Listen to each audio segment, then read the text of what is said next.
problemática sobre Malvinas tuvo altibajos entre los intelectuales en torno al siglo XX. En el periodo que nos compete, la cuestión Malvinas tomó un nuevo impulso ligado a los problemas sociales, políticos y económicos que se derivaron de la crisis de 1930.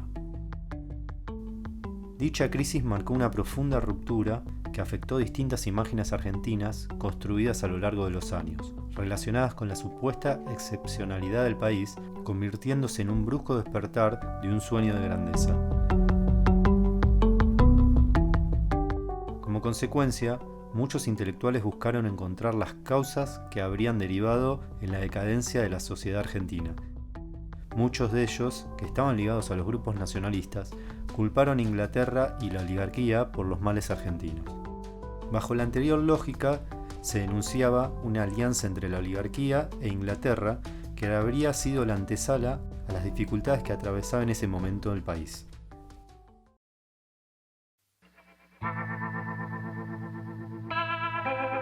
Esa posición, llevada a la problemática sobre Malvinas, surgió como una respuesta relativamente novedosa debido a que las facetas antiimperialistas de los intelectuales argentinos usualmente estaban centradas en la política exterior estadounidense, excepto en contadas excepciones. Aquella vertiente del antiimperialismo encontró mediante la reivindicación de las Malvinas un motor importante para sus críticas hacia Inglaterra. Cabe aclarar que las relaciones políticas y sociales de distintos políticos y personalidades argentinas con otros provenientes de Inglaterra ayudaban a construir la imagen denunciada por los grupos críticos a la política de la corona. Para el caso, el Tratado de Roker-Runciman no hacía más que justificar los ataques de los antiimperialistas que denunciaban la defección de la política en Argentina. En dicho contexto de época, se llevó adelante una de las primeras iniciativas para difundir la problemática sobre Malvinas mediante el proyecto del senador socialista Alfredo Palacios, que fuera luego convertido en la Ley 11.904 el 26 de septiembre de 1934. El proyecto se basaba en una obra anterior de Paul Groussac, la cual buscaba traducirse al español, conservando las notas y documentos allí expuestos para luego ser distribuida en distintas bibliotecas argentinas. El senador hizo hincapié en su proyecto en la toma de posesión por la fuerza en plena paz que los británicos hicieron en los puertos del archipiélago, violando la declaración que el presidente Monroe hizo en su mensaje dirigido al Congreso de Estados Unidos el 2 de diciembre de 1823, sumando otro argumento contra el colonialismo extranjero. Palacios no buscaba la protección de Estados Unidos frente a la cuestión. Más bien, el senador quería demostrar que esa declaración no había sido dictada en beneficio de los países americanos, sino solo en rédito de Estados Unidos. Palacios dejó en claro que, a pesar de la fuerza, tanto política y militar, con la que contaba Inglaterra, aquella no otorgaba derecho para adquirir territorios ajenos. Sin embargo, siendo quizá una de las más fuertes acusaciones, mostró a los dirigentes argentinos de su tiempo como parte cómplice al sostener políticas contrarias a los intereses del país, pues afirmaba, soñaban con que la Argentina formara parte del Imperio Británico para saldar conflictos sociales y políticos.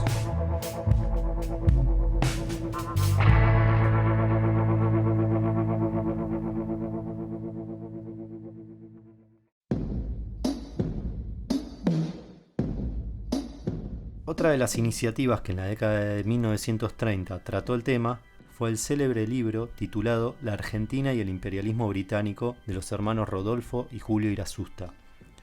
Aquella obra dio lugar a una nueva tendencia historiográfica que de allí en más se conocería como el revisionismo histórico. A nivel general, debemos destacar la común afirmación de aquellos revisionistas en reivindicarse como rectificadores de la tergiversación de hechos y figuras que habría realizado la historia oficial, corriente historiográfica que, sostenían, representaba la versión del pasado presentada por la oligarquía y los liberales en su proyecto de país eurocentrista. Los revisionistas, en la mayoría de los casos, simpatizaban con el antiimperialismo, el antiliberalismo y el nacionalismo, con el objetivo de intentar recuperar lo que consideraban era el rumbo político que se había perdido en 1852 tras la caída de Juan Manuel de Rosas.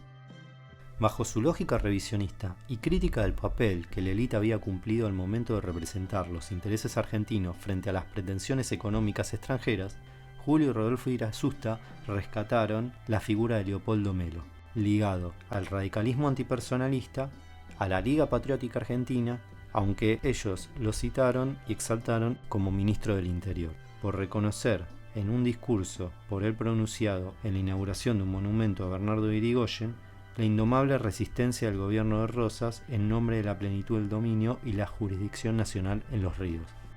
Los autores creían que, por primera vez, un miembro del poder político se había ubicado dentro del terreno nacional, resaltando un criterio firme que también se habría visto en la postura nacionalista que los autores reconocían sobre el ministro al momento de prohibir, mediante un decreto, la circulación en la Argentina de las estampillas con que Inglaterra conmemoraba el centenario de su incautación de las Malvinas. Aquella, para los autores, había sido la única respuesta digna a las reiteradas groserías inglesas desde 1933.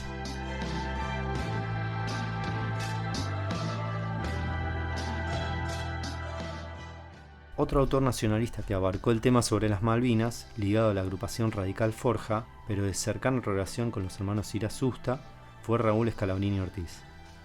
Dicho intelectual, defensor del latinoamericanismo y el nacionalismo económico, ha sido estudiado por varios intelectuales y reivindicado partidariamente a lo largo de los años. Hacia mediados de la década de 1930, Scalabrini y la agrupación radical Forja comenzaron a realizar actos y folletos reclamando la devolución de las islas, pues consideraban sus integrantes que mediante la invasión de 1833, Inglaterra había mostrado su vocación imperialista. La agrupación no solo pretendía el abandono de lo que creían era el tutelaje británico en los principales resortes del país, sino, además, dejar a un lado los cánones culturales que se habían importado desde Europa. Afirmaban representar el verdadero nacionalismo argentino, a la vez que desconfiaban de otras agrupaciones nacionalistas y sostenían que se debían abandonar los modelos políticos europeos. Sin lugar a confusión, uno de sus folletos afirmaba la necesidad de recuperar la independencia económica y política perdidas, iniciativa en la que las islas se volvían un símbolo de lucha contra el imperialismo británico y una forma de expresión sobre la nacionalidad argentina. De igual forma, refería un volante de la agrupación del 29 de diciembre de 1937, en que las Malvinas eran presentadas como expresión geográfica de la dominación inglesa sobre la Argentina. La revolución nacional a la que apelaban tenía su símbolo en el dominio inglés de las Malvinas. De hecho, uno de los afiches mostraba un dibujo sobre la geografía de las Malvinas y contenía dos leyendas. En la primera se podía leer: las nuevas generaciones argentinas, como la de Mayo, tienen un deber emancipador que cumplir. Banco Central, Instituto Movilizador de Juntas Reguladoras, son otras tantas Islas Malvinas que la oligarquía entregó al capitalismo inglés. Para la agrupación, la problemática sobre las Malvinas era ineludible al momento de criticar el accionar inglés en la Argentina. Por dicha razón, sus publicaciones, ya fuese en formato de folletos o los periódicos de la agrupación, hacían mención sobre la soberanía argentina en el archipiélago y la posible reconquista en un futuro cercano. Hacia 1938, el tema estaba plenamente instalado en el discurso de muchos intelectuales políticos. Para la época, ya se había solicitado al Ministerio de Justicia e Instrucción Pública fijar el 10 de junio como Día Nacional de las Malvinas. A la vez, distintas agrupaciones, como la Alianza de la Juventud Nacionalista, reclamaban por las islas, mientras que un año después, en 1939, se fundó en la propiedad de Alfredo Palacios, ubicada en la calle Charcas 4741, en Buenos Aires, la Junta de Recuperación de las Malvinas.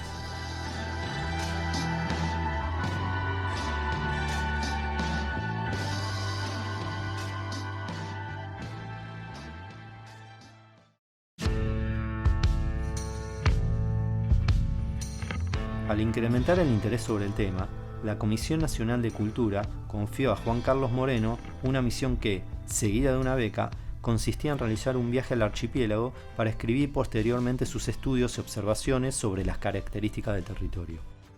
La obra de Moreno, cuyas reediciones fueron financiadas por la Junta de Recuperación de las Malvinas, profundizaba en el reclamo de los argentinos por la soberanía en las islas, apelando a los argumentos jurídicos, la historia de los primeros ocupantes, la cercanía geográfica y la persistencia de distintos vocablos castellanos utilizados en el ámbito campero que, más allá de la ocupación británica, habían persistido en las estancias malvinenses. Sin embargo, los aspectos más curiosos de lo escrito estaban relacionados al formato de diario que guarda y las experiencias personales relatadas por Moreno sobre su estadía. Volviendo a la figura de Scalabrini, aquel consideraba que el territorio era una indiscutible fracción nacional usurpada por Gran Bretaña en 1833, siendo comunes las propuestas de reconquista de las islas como emblema de una sorda y indiscernible rebeldía. Scalabrini afirmaba que la recuperación representaba la reconquista de algo más, es decir, un paso para la declamación de un inevitable y común sentimiento nacional, una clásica expresión de las agrupaciones que simpatizaban con el nacionalismo, aunque esa postura no fuese exclusiva de aquellas agrupaciones. Sin embargo, ante la importancia que había cobrado el tema, Scalabrini sospechaba que funcionaba como una distracción de los principales problemas que consideraba Inglaterra había generado el país. Campañas mediáticas, como aquellas que en la década de 1930 buscaban recuperar las Islas Malvinas, entonces se tornaban para el autor muy engañosas, pues hacían relevante un problema secundario. No solo se tornaba sospechoso para Scalabrini el auge que había logrado el tema, sino que consideraba factible que fuese un ardid de la diplomacia británica para introducir un factor de confusión que concluyese con derivaciones dañosas. Sostenía la hipótesis de que la diplomacia inglesa, siempre malintencionada, buscaba controlar los medios de producción locales teniendo injerencia en la política nacional, pero sin declarar la virtud política colonial que guardaba para la Argentina. Es decir que, mediante su desconfianza sobre las intenciones de los políticos argentinos, aseguraba reconocer el trasfondo de la diplomacia británica en todas las decisiones que se tomaban en el país. Para nuestro autor, la importancia mediática alcanzada por el tema podría ser la antesala en una posible conveniencia de Gran Bretaña por desprenderse de la propiedad política de las islas, manteniendo toda la ventaja de las bases navales allí establecidas. Otra posibilidad, creía Scalabrini, podría plantearse ante un arbitraje externo del conflicto que nadie podría discutir y que mantendría el status quo sin ventajas para los argentinos.